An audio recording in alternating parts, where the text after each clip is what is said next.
عزیز دوستو، میں نے چند باتیں آپ سے عرض کرنی ہیں۔ انسانی طبیعت کا نا ایک مزاج ہے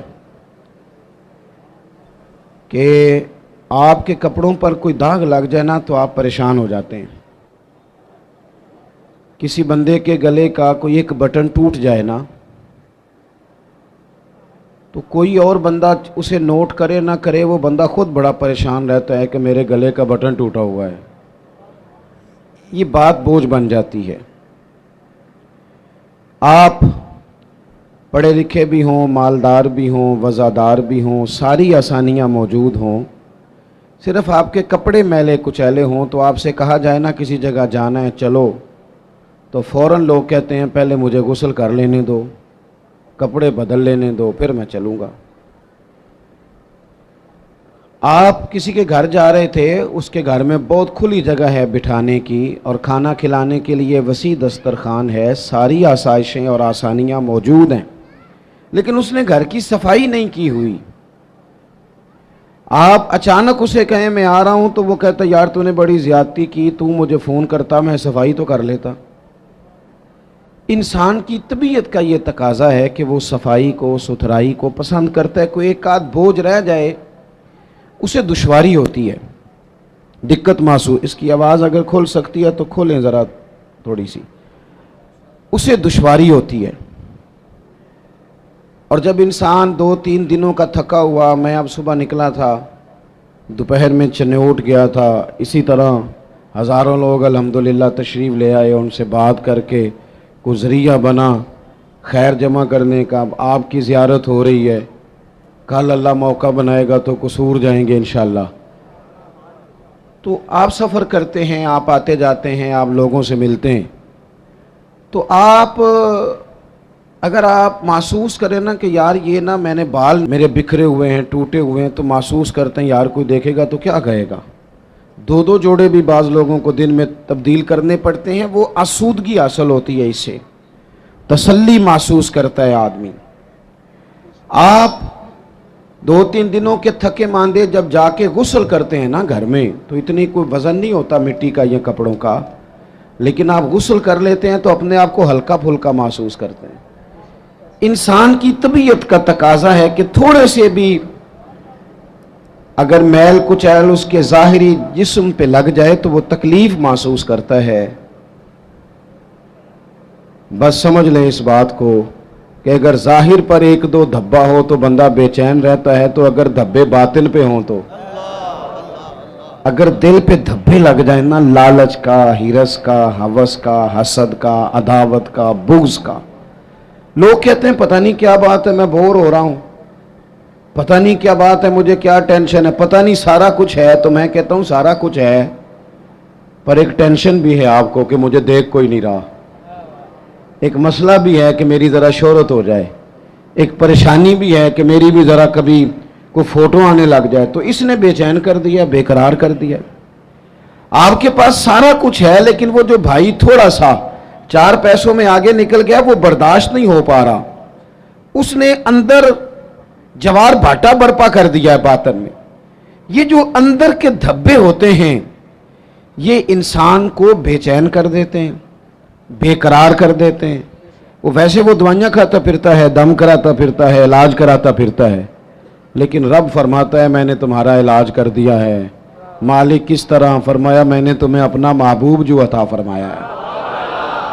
کما ارسلنا فیکم رسولا منکم یتلو علیکم آیاتنا ویزکیکم، فرمایا میں نے تمہیں میں سے تمہیں رسول دیے ہیں، وہ تم پر میری آیتیں پڑھیں گے اور تمہیں پاک فرما دیں گے۔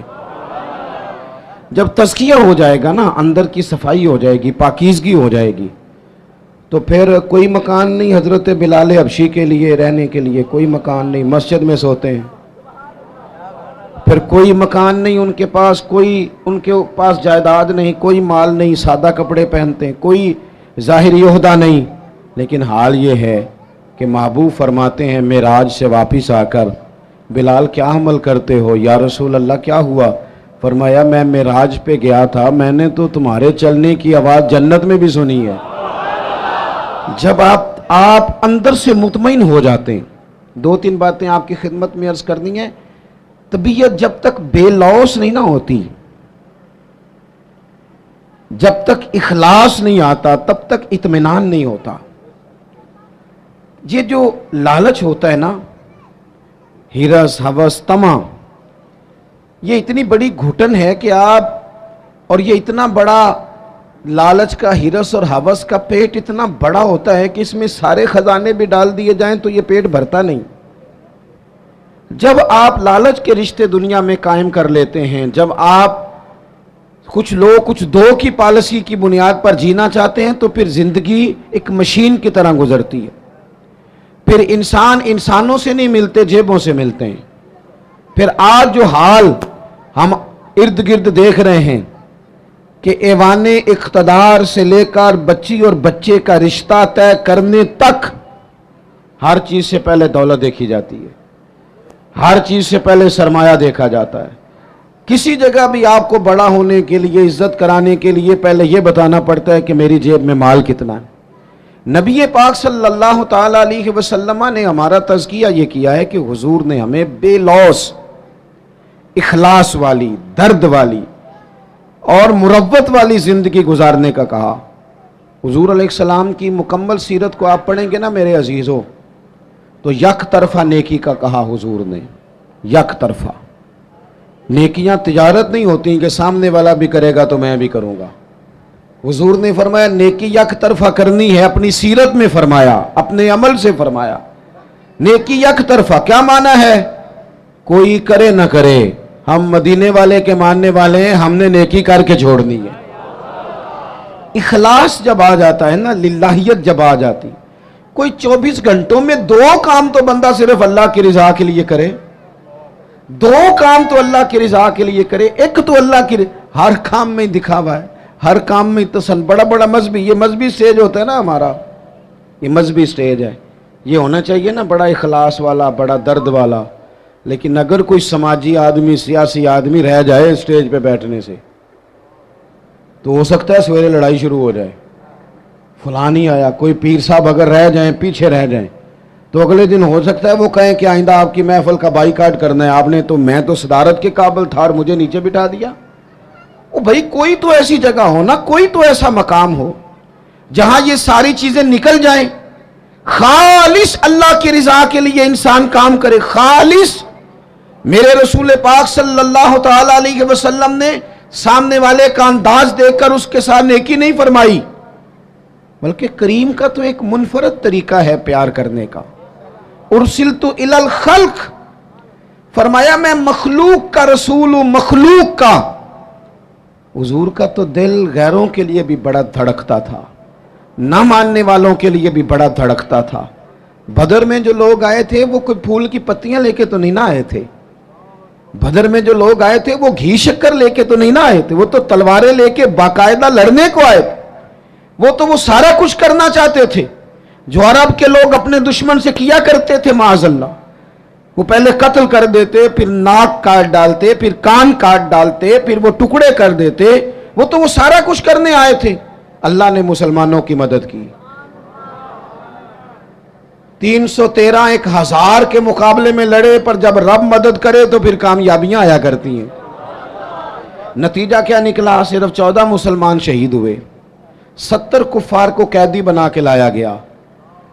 میں نے کہا یہ پھول پتیوں والے لوگ نہیں تھے، گھی شکر والے نہیں تھے، تحفوں کے تبادلے والے نہیں تھے، یہ پتھر مارنے والے تھے، کانٹے بچھانے والے تھے، تکلیف دینے والے تھے، چوکوں میں، چوراہوں میں، گلیوں میں، کمروں میں بیٹھ کر اسلام کے خلاف منصوبہ بندی کرنے والے تھے۔ نبی پاک علیہ السلام کو کیسے معاذ اللہ تکلیف پہنچائی جائے اس کے لیے یہ پلان کرنے والے تھے۔ لیکن حضرت انس بن مالک فرماتے ہیں میں جب بدر کے وہ قیدی آئے تو ظاہر ہے ہمیں غصہ تھا، انہوں نے بڑا ستایا تھا، ہم نے ذرا رسیاں زور سے باندھی ان کی۔ میں آپ سے عرض کروں نہیں درد رہا ہمارے دل میں، زیادہ سے زیادہ اپنے بچوں کے لیے دل دھڑکتا ہے، تھوڑا سا اور کبھی دوسرا نمبر آئے تو بہن بھائیوں کا، ورنہ وہ ریڑھی والا میرا کیا لگتا ہے، ورنہ یہ تو اس طرح لگتا ہے کہ جیسے یہ انسانوں کے جتھوں کو ہم نے جانوروں کا جتھا سمجھنا شروع کر دیا۔ جب لیڈروں کی گاڑیوں کے پیچھے لوگوں کے بچے دھوپ میں بھاگتے ہیں تو وہ اندر ہو کے خوش ہوتے ہیں، وہ ہاتھ ہلاتے ہیں. آپ کیا دیکھ رہے ہیں؟ یہاں کو تماشے لگے ہوئے ہیں. یہ بے ہنگم انداز آپ کا. وہ جس آدمی کو بڑا راضی ہونا چاہیے تھا کہ میں لائن میں لگا ہوں، جس طرح میری قوم تکلیف میں ہے میں بھی اسی طرح ہوں، لیکن وہ قوم جو ہے بیچاری وہ کہہ رہی ہے کہ صرف ڈاکٹر چیک کر لے، صرف بتا دے مریض کو کیا ہے، اگر کہیں اور شفٹ کرنا ہے تو اس کے لیے بھی وہ سفارش لیتی ہے.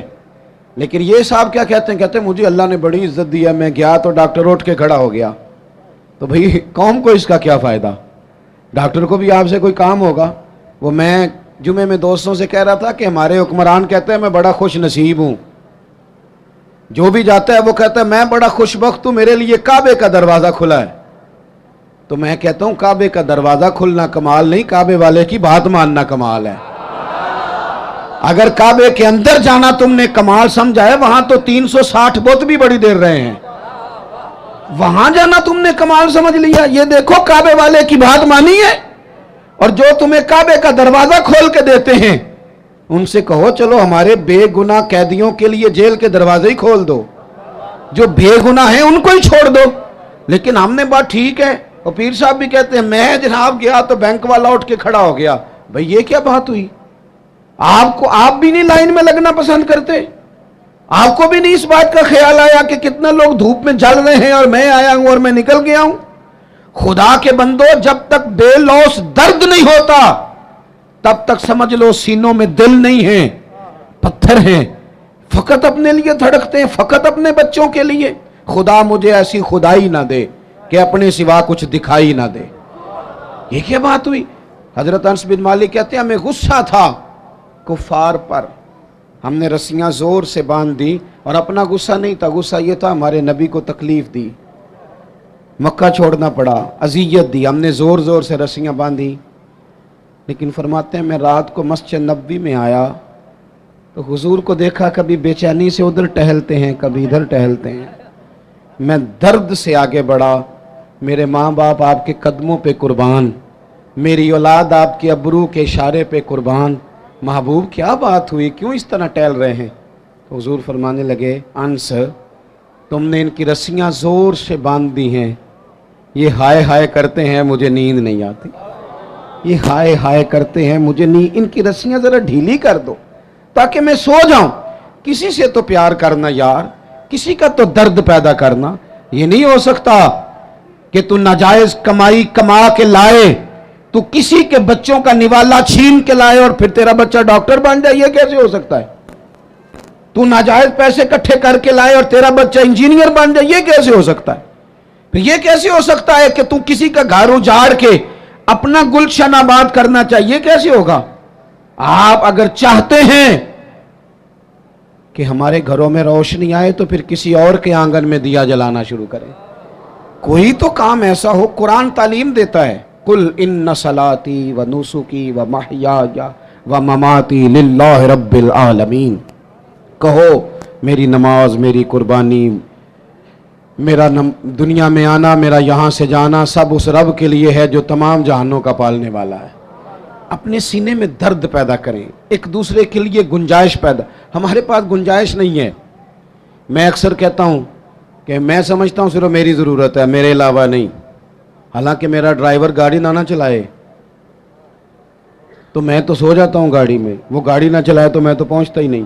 چلے ساری باتیں چھوڑیں، یہ مائک والا اگر اس کا مائک خراب ہو جائے تو محفل کا سارا کام رک گیا کہ نہیں رک گیا؟